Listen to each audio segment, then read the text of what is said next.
কি আসলো ঘোষণাপত্রে?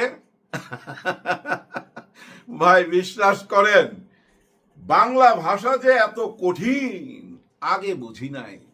আমার 3-4 বার শোনা হয়ে গেছে স্যারের বক্তব্য, এখন আমি বুঝা উঠতে পারি নাই। আর ওইখানে যখন মিটিং শেষ হয়েছে, সবাই যখন বিদায় নিতেছে স্যার চলে যাওয়ার পর, মানে ডক্টর মোহাম্মদ ইউনূস স্যার চলে যাওয়ার পর, বড় বড় রাজনীতির নেতারা যখন বের হচ্ছিল মিডিয়া তাদের সামনে, যাকেই জিজ্ঞেস করে কেউ কিন্তু ঠিকঠাক বলতে পারে না।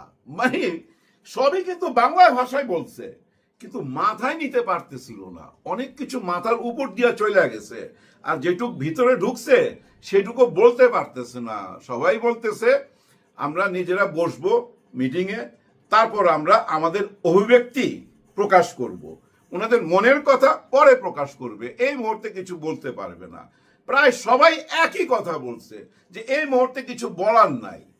তার মানে কি জানেন, ওই যে ওইটা বাংলা ভাষা খুব কঠিন, কিন্তু বুঝে উঠতে পারে নাই কেউ, আমিও পারি নাই, বুঝছেন।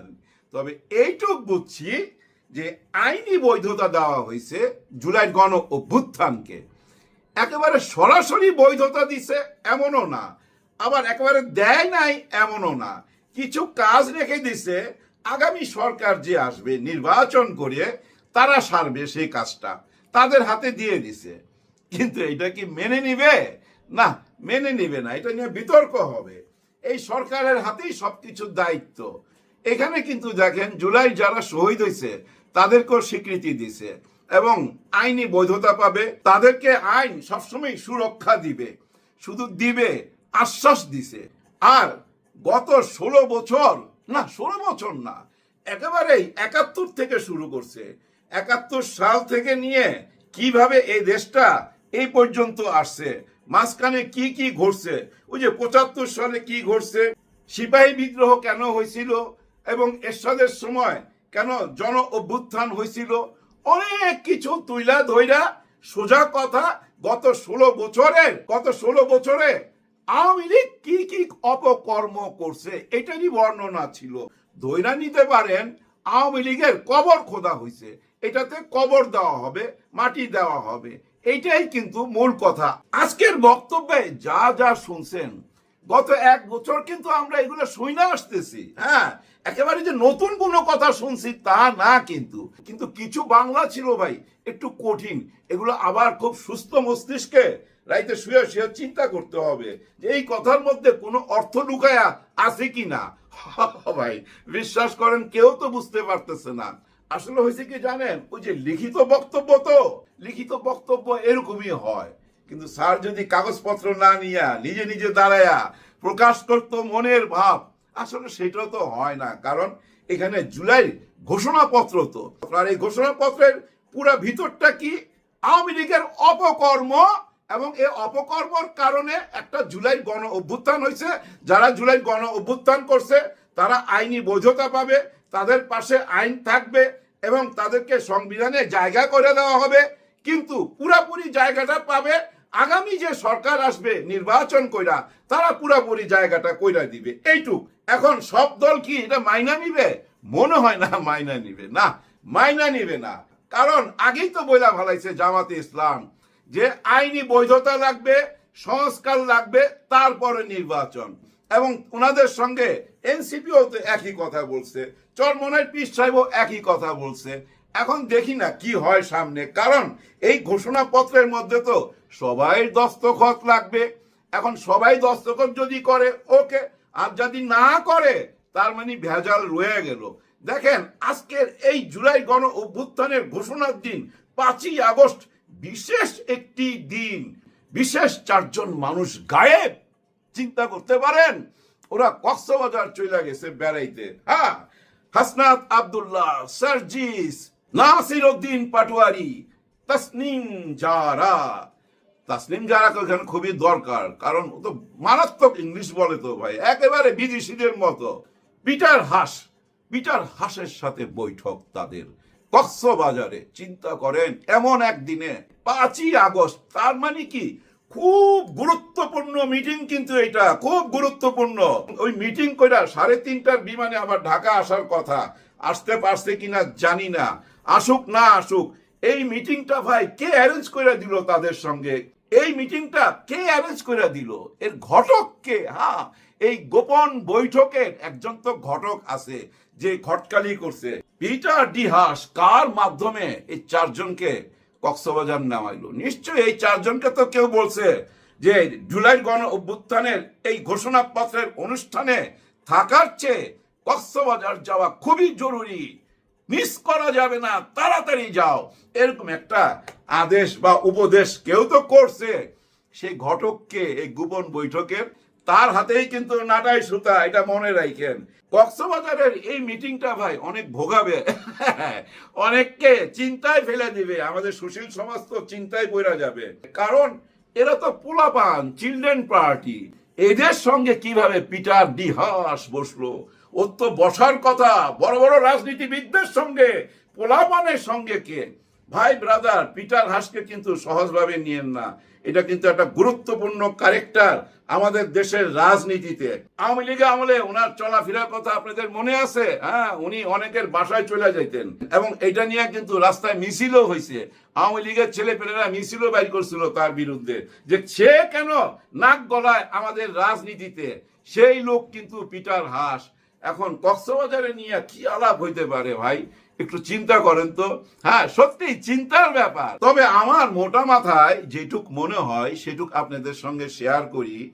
পিটার হাস আওয়ামী লীগকে কেন পছন্দ করতো না? কারণ আওয়ামী লীগ উগ্রবাদী, জুলুম করতো মানুষের উপরে, আয়না ঘর বানাইছে, বিভিন্ন রকম অপকর্ম করছে, অযথা মানুষকে ভোগাইছে, জয় বাংলা স্লোগান না দিলে তারও জেলে ঢুকাই দিছে। এই যে অমানবিক কাজগুলা করছে, পিটার হাস নিশ্চয়ই মাইনা নেয় নাই, তাই না? এই দুর্নীতি বা সরকারকে কেন সে মাইনা নিবে? যার জন্য তার বিরুদ্ধে দাঁড়াইছিল এই পিটার হাস। কিন্তু 5ই আগস্ট থেকে আমাদের দেশ তো স্বাধীন, এখন তার আওয়ামী লীগ নাই। এখন তো তার বসার কথা বড় বড় দলের সাথে, তারা পোলাপানের সাথে কেন বসলো? কারণ কি? তার মানে তার দৃষ্টিতে এই পোলাপানরাই সলিড, বড় দলকে সে নিশ্চয়ই ভরসা করতে পারতেছে না।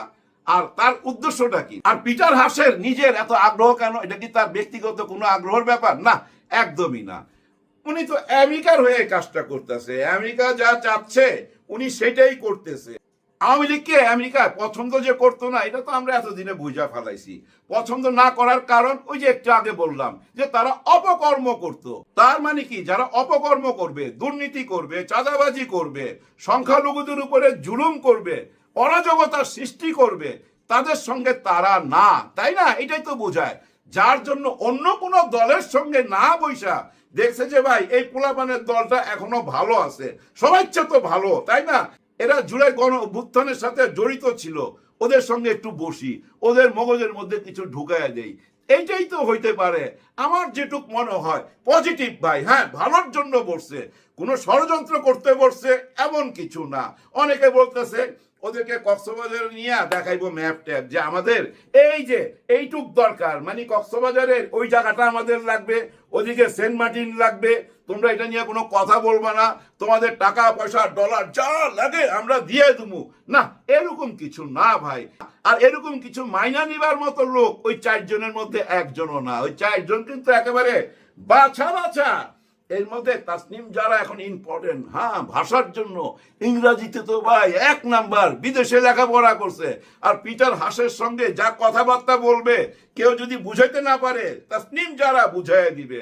আগে থেকেই তাসনিম যারার সাথে হয়তো যোগাযোগ করছে, কিন্তু মূল ঘটককে কে যোগাযোগ করাই দিল? কে বললো তাড়াতাড়ি ওদের সঙ্গে বৈশা যাও? কে বললো তাড়াতাড়ি পিটার ডি হাসের সঙ্গে বৈশা যাও? ওই লোকটাই মেইন, তার হাতেই নাটাই সুতা। এটা বুঝতে হবে। আগামীকাল থেকে যে রাজনীতি শুরু হবে সেটা কি জানেন? এই যে বক্তব্যটা দিল বাংলা ভাষায়, এইটা নিয়ে কিন্তু আবার নতুন করে প্যারা দেওয়া আরম্ভ হবে, নতুন কতগুলো দাবি উঠবে, নতুন আন্দোলন শুরু হবে। কেউ মানবে, কেউ মানবে না। এখানে দস্তখতের ব্যাপার তো দেখা গেল কিছু দল দস্তখত করলো না, না ভাই আমরা মানতেছি না, আমরা যেটা বলছি সেটাই হইতে হবে। এখন দেখা যাক সরকার কি করে। এদিকে কিন্তু আবার মাথায় রাখতে হবে, ওই যে মাহফুজ আলম উনি একটা ওই স্ট্যাটাস দিয়া আবার ওইটাকে চেঞ্জ করছে, নতুন ভাবে আবার স্ট্যাটাস দিছে। কিন্তু মূল কথা ছিল কি 111। ওইটা কি জানেন? ওইটা একটা ধমকি হুমকি হুঁশিয়ারি বার্তা কিন্তু, হ্যাঁ, ওইটা সবাই মাথায় রাখেন। দেওয়ালে পিঠ থেকে গেলে কি আর করবে, বুঝছেন না, কিছু তো করার নাই। দেশের ভালোর জন্য যেটা ভালো সেটাই তো করতে হবে। কারো বাপের দেশ না তো, এই দেশটা হলো জনগণের, হ্যাঁ, জনগণের দেশ, তাই না ভাই? আমরা জনগণ কি সিদ্ধান্ত নিব না নিব কেউ কি জানে? জানে না, আমরা সব দেখতেছি। কিছুটা হলেও তো এখন বুঝি আমরা একটি ভোটের মালিক, আমি একটি ভোটের মালিক, আপনি একটি ভোটের মালিক। আপনি যখনই এই ভোটটা কাউকে দিয়ে 500 টাকা 1000 টাকা নিবেন বা একটা সিঙ্গারা খাবেন, তখনই আপনি হয়ে যাবেন ওই লোকটার গোলাম। আর আপনি যদি বলেন যে না ভাই, তোর সিঙ্গারা লাগবে না, হালুয়া লাগবে না, রুটি লাগবে না, কিচ্ছু লাগবে না, আমার স্বাধীনতা, আমি কাকে ভোট দিব? আপনি যদি তার কিছু না খান, তার মানে কি আপনি তার গোলাম না, আপনি তার কৃতদাস না, আপনার ভোট, আপনি মালিক। ওই মালিকানা দিয়া ভাই দেশটাকে বাঁচান, প্লিজ, দেশটাকে বাঁচান।